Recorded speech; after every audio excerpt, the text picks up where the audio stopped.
नमस्कार, कर्नाळच्या बातमीपत्रात आपलं हार्दिक स्वागत। आता नजर टाकूया आजच्या काही ठळक घडामोडींवर। पनवेल नगरपालिकेच्या मोडकळीस आलेल्या धोकादायक इमारतींची दुरुस्ती तसंच पुनर्निर्मिती करण्याचे काम पनवेल नगरपालिकेच्या वतीने हाती घेण्यात आले आहे। या मोडकळीस आलेल्या धोकादायक इमारतींसाठी जिल्हा परिषदेच्या मार्फत 1.5 करोड रुपयांचा निधी उपलब्ध करण्यात आला आहे। पनवेल नगरपालिकेच्या मोडकळीस आलेल्या धोकादायक इमारतीची दुरुस्ती तसेच पुन्हा निर्मिती करण्याचे काम नगरपालिकेच्या वतीने हाती घेण्यात आले आहे।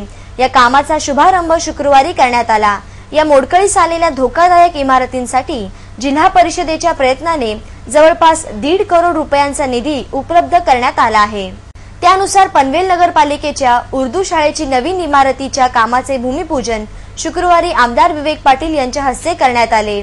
या भूमिपूजन कार्यक्रमासाठी नगराध्यक्ष संदीप पाटील, नगरसेवक आरिफ पटेल, श्रीकांत ठाकूर, नगरसेविका सिद्धिका पुंजानी, राबियानी शेख, जैनब शेख, कर्नाळ स्पोर्ट्स अकॅडमीचे उपाध्यक्ष रविशेठ पाटील, फेडरेशनचे अध्यक्ष मल्लीनाथ गायकवाड आदी मान्यवरांसह नागरिक मोठ्या संख्येने उपस्थित होते।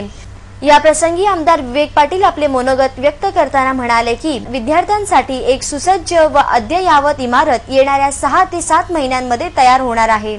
यामध्ये विद्यार्थ्यांना आधुनिक सुविधा देण्यात येतील। या शाळेत शिकणाऱ्या विद्यार्थ्यांना, त्यांच्या पालकांना आणि आपल्या ह्या परिसरातल्या राहिलेल्या जनतेला जाहीरपणे सांगू इच्छितो की एक सुसज्ज आणि चांगली इमारत आम्ही येत्या 6 महिन्याच्या आत बांधून विद्यार्थ्यांना शिक्षणासाठी मोकळी करू। आपल्या मोहल्ल्यामध्ये कामापेक्षा अफवा पसरवण्याचं काम जास्त होतं। आता शाळा बांधायला घेतली तर पैसे कुठून आणणार? लागतील तेवढे पैसे टाकू, पण ही इमारत 1 नंबरची केल्याशिवाय आम्ही ठेवणार नाही, ही ग्वाही मी या ठिकाणी देऊ इच्छितो। तसेच आमदार विवेक पाटील पुढे म्हणाले की पनवेल नगरपालिका ही अशी पहिलीच नगरपालिका आहे की जिल्हा परिषदेने निधी उपलब्ध करून दिला आहे। मी 32 वर्ष राजकारणामध्ये काम करतो, पण 32 वर्षात जिल्हा परिषदेची ग्रांट नगरपालिकेमध्ये जमा झालेली मी आयुष्यात पहिल्यांदाच बघली। हे पण माझा चॅलेंज आहे की या राज्यामध्ये अशी कुठलीही नगरपालिका दाखवा की तिथे जिल्हा परिषदेचे फंड्स आम्ही वापरून इथल्या शाळांच्या इमारती बांधलेल्या आहेत। आपला फार चांगलं काम निश्चितपणे करायचं आहे आणि ते आपण केल्याशिवाय ठेवणार नाही। आता अफवापासून काही लोक गेली, आमचा निधी वापरत नाही म्हणून काय नगरपालिकेत मोर्चा काढला, काय गेले 5-6 लोकांनी टीव्ही व्ह्यूवर दाखवले, मला कोणतरी सांगितलं अरे पैसे आणायला पण अक्कल लागते आणि पैसे वापरायला पण अक्कल लागते। आता तुमच्याजवळ ती अक्कल नाही, त्याला आमचा दोष काय? आम्ही आणले ना जिल्हा परिषदेतनं 1-2 लाख रुपये, 1.25 कोटी आले नगरपालिकेत, जिल्हा परिषदेचे आणले। काल आम्ही त्या उद्यानाचा गार्डनचं त्या ठिकाणी उद्घाटन केलं। 1.5 कोटीची गार्डन आपण त्या एका बिल्डरकडनं कल्पतरू बिल्डरकडनं 1.5 कोटीचं उद्यान आपण त्या ठिकाणी बांधून घेतलंय। 14.5 कोटीचे रस्ते पनवेल शहरातले आपण कॉन्क्रिटीकरण करण्याचा निर्णय नगराध्यक्षांनी आपले सर्व नगरसेवकांनी घेतलेला। ही सारं कामं आपण करणार आहोत। पण या ठिकाणी मी आपल्याला अभिमानानं सांगेन की 350 विद्यार्थी शाळेत शिकतात, पण पुढच्या वर्षी या शाळेचं स्वरूप, या शाळेमध्ये असणाऱ्या शैक्षणिक सुविधा, आपला असणारा शैक्षणिक स्टाफ, आपल्या या ठिकाणचं असलेलं सगळं ॲटमॉस्फिअर बघितल्यानंतर 350 विद्यार्थ्यांचे 350 विद्यार्थी झाल्याशिवाय राहणार नाही या ठिकाणी, असा मी विश्वास या ठिकाणी आपल्याला देत आहे। कामोठे परिसरात सध्या चोरी, दरोडा यासारख्या घटनांमध्ये मोठ्या प्रमाणात वाढ झाली आहे। दिवसाढवळ्या कामोठ्यातील दुकानांवर दरोडा पडण्याच्या घटना घडत आहेत। नुकत्याच कामोठा सेक्टर 7 येथील स्वामी समर्थ ज्वेलर्सवर दरोडा पडून 1 आठवडाही उलटला नाही, तर पुन्हा एकदा दरोडेखोराने कामोठ्यातील एका मोबाईल शॉपवर जबरी दरोडा टाकला आहे। कामोठा सेक्टर 7 मध्ये असलेल्या श्रद्धा हेरिटेज येथील आशीर्वाद मोबाईल गॅलरी या दुकानावर शनिवारी पहाटेच्या सुमारास काही अज्ञात लुटारूंनी दरोडा टाकला। त्यामुळे कामोठे परिसरात पुन्हा एकदा खळबळ उडाली असून कामोठा वासियांमध्ये असुरक्षिततेची भावना वाढली आहे। काही दिवसांपूर्वी चोरांनी कामोठ्यातील स्वामी समर्थ ज्वेलर्सवर दरोडा टाकला होता व ज्वेलर्सच्या मालकाला जखमी केले होते। ही घटना ताजी असतानाच पुन्हा दरोडेखोरांनी कामोठ्यालाच लक्ष्य करून दरोडा टाकल्याने पोलीस विभागाच्या कर्तव्य दक्षतेवर प्रश्नचिन्ह उभे राहिले आहे। या मोबाईलच्या दुकानातून जवळपास 50 ते 60 मोबाईल्सवर चोरांनी हात साफ केला असून त्याची किंमत जवळपास 3 ते 4 लाख रुपये असल्याचे दुकान मालक हरीश पुरोहित यांनी सांगितले। शाम को मैं दुकान क्लोज करके 10 साढ़े 10 बजे निकला था यहाँ से। सुबह में शॉप खोलने के लिए अपना 8:30 बजे तक आया, 8:30 बजे तब मेन गेट का जो लॉकेज है, जाली के 2 लॉक थे वो ऑलरेडी ओके थे, शटर के दोनों ओके थे और बीच में का लॉक था वो भी ओके। जब मैं शॉप खोल के अंदर गया तब अंदर जाके देखा तो सब सामान बिखरा हुआ था, एकदम पीस वगैरह सब खुले हुए थे और खाली बॉक्स पड़े हुए थे। उस साइड में अंदर जाके मैंने देखा तो साइड की दीवार का एक हॉल था छोटा, वो हॉल देखा तभी मैं रिटर्न बाहर आ गया। मैं दुकान का आज मतलब दुकान को लोड ले आया। जब जाके बाहर आया तो अड़ोसी पड़ोसी को, दुकान वाले जो आजू बाजू वाले रिश्तेदार उनको बुलाए। मैं बोला ऐसी ऐसी बात हो गई। तब वो आके देखे तो उन्होंने बाजू में देखा कि भाई सुराग कर लिया है। तो बोले चलो के पोलीस स्टेशन। या घटनेनंतर श्वान पथकाकडून दुकानाच्या परिसरात पोलिसांनी पाहणी केली। तसेच यावेळी कळंबोली पोलीस स्टेशनचे वरिष्ठ पोलीस निरीक्षक तांबे यांनी पत्रकारांना अधिक माहिती दिली। बाजूची भिंत जी आहे ती उकरून त्याच्यातून आत प्रवेश करून मोबाईलची चोरी झाली। किती लाखाचा माल आहे? म्हणजे 50 ते 55 मोबाईलची पीसेस आहेत, त्याची आता शोधणी चालू आहे। सर, एका आठवड्यात दुसरी घटना, पहिला ज्वेलर्स होती, नंतर मोबाईल शॉप, त्याकडे पोलीसवाले कुठल्या दृष्टिकोनातून बघतात? पोलिसांची पुढे काय राहील?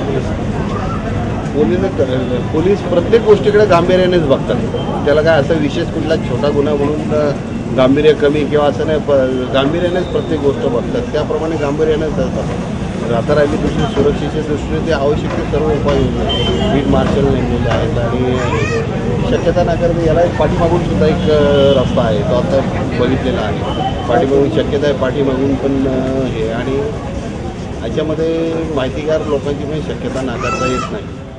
या चोरीच्या घटनेची माहिती मिळताच शेका पक्षाचे सहसचिव सखाराम पाटील यांनी या संदर्भात माहिती जाणून घेतली व या प्रसंगी महाराष्ट्र राज्य सहकारी आदिवासी विकास महामंडळातर्फे उरण तालुक्यातील दिघोडे गावातील आदिवासी लाभार्थींना शुक्रवारी आमदार विवेक पाटील यांच्या हस्ते खावटी कर्ज वाटप करण्यात आले।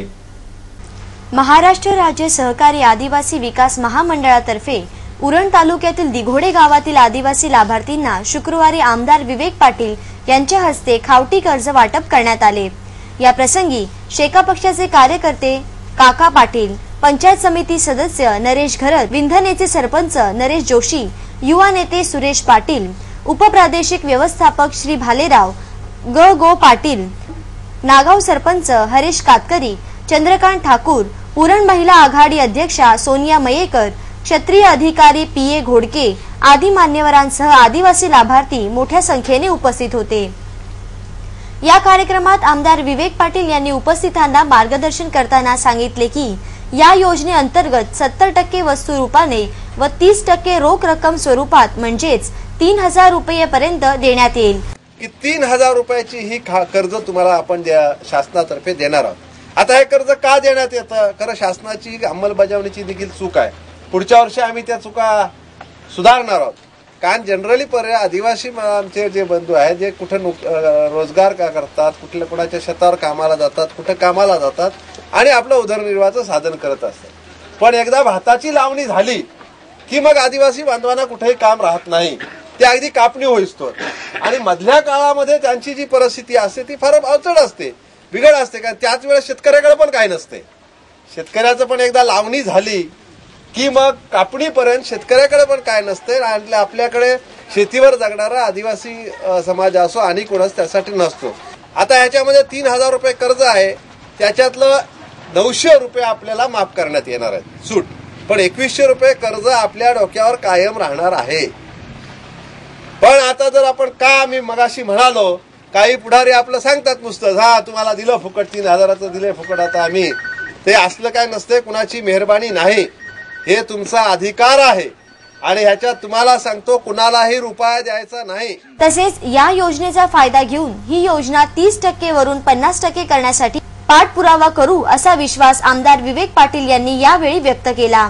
महाराष्ट्रातला उरण तालुका हा 1 नंबरचा योजना राबवण्यातला तालुका होता आणि ते तुमच्या हातात आहे। तुमचा फायदाही आहे, आपलं नावही चांगलं होईल आणि आपण एक योजना खरोखर गरिबापर्यंत पोहोचवतो आणि आमचा गरीब सुद्धा प्रामाणिक आहे तो शासनाचे आलेले पैसे प्रामाणिकपणे परत भरतो, याच्यासाठी निश्चितच आपल्याला बक्षीस मिळवलं जाईल। आणि मग पुढच्या वेळेस आपण सांगू, शासनामध्ये आम्ही सांगू, विधानसभेत आवाज उठू का ज्या तालुक्यातले लोक कर्ज फेडतात त्याला जे तुम्ही 30% सबसिडी देताय ती 50% सबसिडी द्या, अशी मागणी सुद्धा त्या ठिकाणी करता येईल। म्हणजे आपला फायदा जो आज 900 रुपये होते तो 1500 रुपये। या कार्यक्रमात उपस्थित मान्यवरांच्या हस्ते चेक वाटप तसेच गहू तांदूळ वाटप आदिवासी लाभार्थींना करण्यात आले।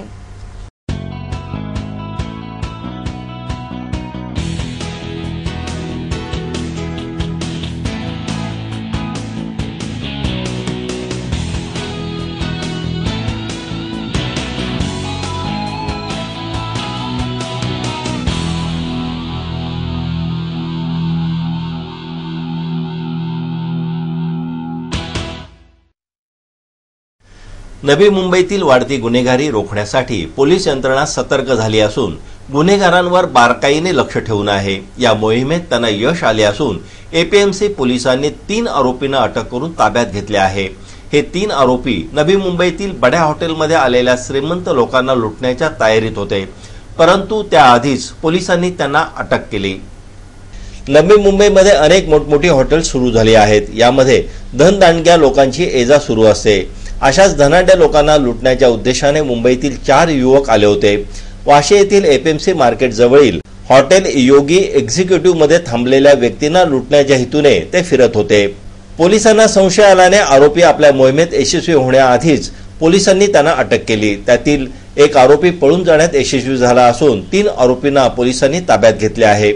पकडण्यात आलेल्या आरोपींचे नाव मोहम्मद सद्दाम असलम अन्सारी वय 20, मोहसिन मोहम्मद असलम खान वय 20 व शफिकुल रहमान वलीउल्ला वय 21 असे असून आरोपींकडून पोलिसांनी 2 धारदार तलवारीही जप्त केल्या आहेत।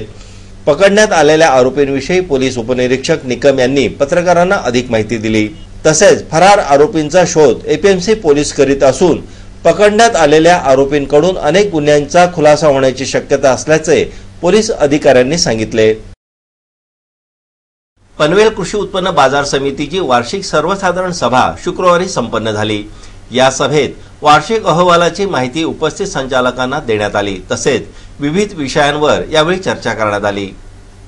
पनवेल कृषी उत्पन्न बाजार समितीची वार्षिक सर्वसाधारण सभा शुक्रवारी संपन्न झाली। या सर्वसाधारण सभेत कृषी उत्पन्न बाजार समितीचे सभापती राजेंद्र पाटील, उपसभापती गणपतबुवा दाभणे आदी मान्यवरांसह संचालक मोठ्या संख्येने उपस्थित होते।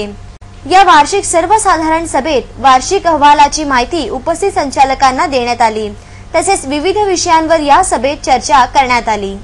आजच्या या सभेमध्ये आपण अंदाजपत्रकामध्ये एक ठळक अशी आपण तरतूद करायला मागतोय की जेणेकरून पनवेल तालुक्यातील जे शेतकरी आहेत, गोरगरीब शेतकरी आहेत, आपल्याकडं बहुतांशी ऑक्टोबर नोव्हेंबर महिन्यामध्ये किंवा मे एंडिंगला कधी कधी गोठ्यांना आग लागून गुरे वगैरे जळून खाक होतात आणि मग शेतकऱ्यांचं प्रचंड असं नुकसान होतं। ते होऊ नये आणि ते झालेल्या शेतकऱ्याला त्याच्या आर्थिक नुकसान भरपाई मिळावी यासाठी विशेष आपण आर्थिक तरतूद करायला मागतोय। त्याप्रमाणे आपण निर्देशक ठराव करून घेतलेला आहे आणि पणन संचालकांची मागणी करतोय। दुसरं, जो शेतकरी गरीब शेतकरी आहे त्या शेतकऱ्याच्या घराला चुकून आग वगैरे लागली, त्याचा नैसर्गिक आपत्तीकराचं नुकसान झालं तर त्याला काहीतरी आपल्या बाजार समितीच्या वतीनं हातभार लागावा या एका उदात्त हेतूनं मग तो शेतकरी कुठल्याही राजकीय पक्षाचा असो, तो शेतकरी कामगार पक्षाचा असो, काँग्रेस पक्षाचा असो, राष्ट्रवादीचा असो, शिवसेनेचा असो, त्याला मदत बाजार समितीकडे मिळालीच पाहिजे। एकमात्र उद्देशानं आपण ही सुद्धा 3 लाख रुपयाची तरतूद करायला मागतोय आणि अशा प्रकारे तरतूद करून मला वाटतं रायगड जिल्ह्यामधली पहिली बाजार समिती असेल की अशा प्रकारे तरतूद आपण यामागे करतोय। टिंकाशेठ पाटलांच्या सूचनेप्रमाणे आपण आदरणीय आमदार जयंतभाई पाटील यांच्याकडे विनंती करून अलिबाग बाजार समितीच्याकडनं एनओसी प्राप्त करून घेऊन उरणमध्ये उपबाजार चालू करायला आपण आता ठराव घेतलाय आणि जर तो आपल्याला चांगल्या प्रकारे आपल्या मनाप्रमाणे आपल्या स्वप्नाचं साकार झालं तर भिंगण पाटलांच्या स्वप्नातला आपण एपीएमसीचं साकार करू शकतो, जेणेकरून 100 कोटी रुपयाचं उत्पन्न आपलं जाऊ शकतोय आणि अशा फार मोठ्या प्रमाणात आपण आजच्या या वार्षिक सभेमध्ये चांगले मोठे निर्णय आपण घेतलेले आहेत। नगराध्यक्ष संदीप पाटील यांनी पनवेल नगरपालिकेची धुरा सांभाळल्यापासून आजपर्यंत पनवेल शहरात अनेक विकास कामे राबवून पनवेल शहराचा विकास केला आहे।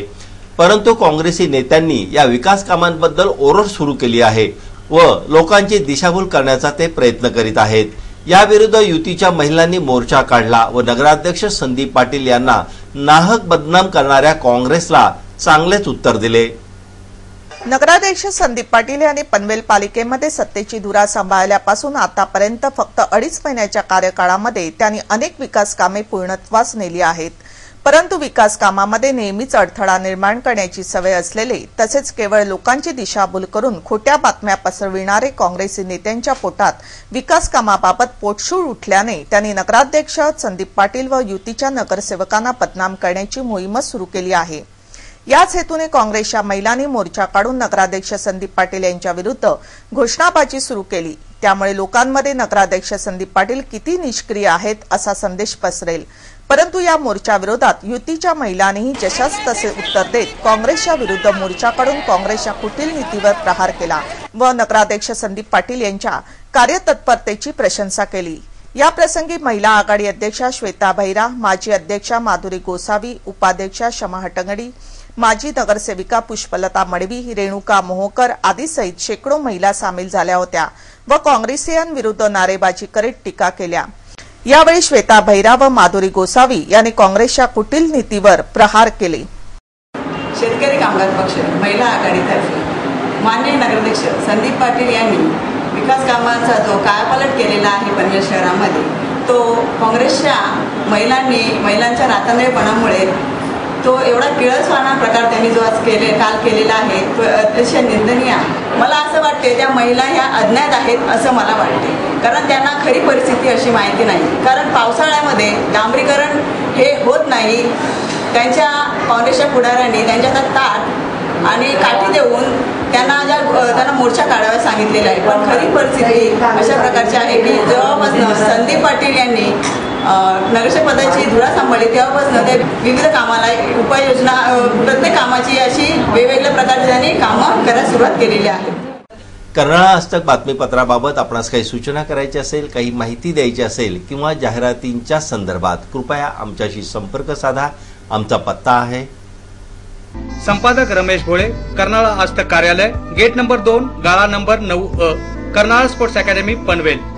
आमचे फोन नंबर आहेत 9323855055 किंवा 9970062185 आणि आमचा ईमेल आयडी आहे karnalaaztak@gmail.com।